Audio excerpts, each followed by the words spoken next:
Aujourd'hui, c'est le 14 août. Bienvenue à notre méditation. Je continue de méditer avec vous sur l'importance d'être un disciple du Christ, né d'en haut, un disciple qui est prêt à laver les pieds les uns des autres. Dans le texte de Jean 13, Jésus va donc laver les pieds de ses disciples et il va dire qu'il va falloir qu'eux aussi fassent la même chose avec les autres. Et dans le verset 34 du chapitre 13 et dans le verset 35 aussi, il dit, je vous donne un commandement nouveau, aimez-vous les uns les autres, comme je vous ai aimé. Vous aussi, aimez-vous les uns les autres. À ceci, tous connaîtront que vous êtes mes disciples, si vous avez de l'amour les uns pour les autres. Il n'est pas en train de dire, les gens vont savoir que vous êtes mes disciples parce que vous parlez très bien.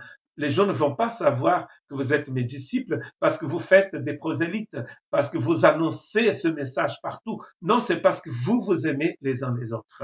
Car ça ne sert à rien d'avoir un nom de chrétien, de parler autant qu'un chrétien, comme un chrétien, si nous n'avons pas cet amour en nous. Et cet amour, c'est l'amour de Dieu. C'est l'amour agapé. Comme vous savez, dans la langue grecque, il y a plusieurs mots pour le mot amour. Alors que dans nos langues, ici, en français, en anglais, en portugais, en espagnol, nous n'en avons qu'un. Eux, ils avaient plusieurs mots pour amour.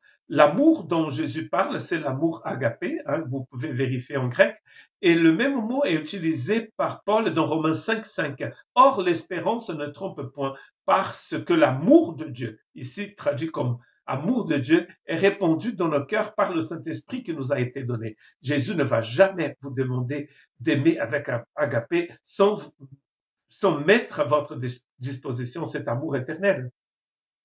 Le disciple peut aimer avec agapé parce qu'il a reçu agapé. Car comme nous voyons tout cet été, que le disciple, il est né d'en haut, il est né de Dieu, il a reçu la vie éternelle. Donc du coup, quand il a reçu la vie éternelle, il a reçu l'amour de Dieu. Car Paul dit que l'Esprit a déversé dans le cœur du disciple, dans le cœur de celui qui est né d'en haut, l'amour de Dieu. Déverser ici, c'est comme déverser comme un torrent. Je ne sais pas si vous avez déjà vu les Foz do Iguaçu, ce sont ces 250 chutes entre le Paraguay, l'Argentine et le Brésil, considérées comme la deuxième plus grande chute au monde après Victoria en Afrique, il me semble. Ces chutes vont devenir une rivière immense, un fleuve immense qui va traverser cette partie du Paraguay, de l'Argentine. En fait, c'est un fleuve incroyable, mais qui commence avec un torrent. Cette chute d'eau dans votre cœur s'appelle agapé. Alors, si vous êtes rempli d'agapé, vous allez pouvoir aimer l'un et l'autre. Vous allez pouvoir aimer votre frère, votre sœur, pas avec un amour humain, mais avec l'amour de Dieu. Et Jésus dit que c'est comme cela que les gens vont reconnaître que nous sommes ses disciples. Que Dieu vous bénisse.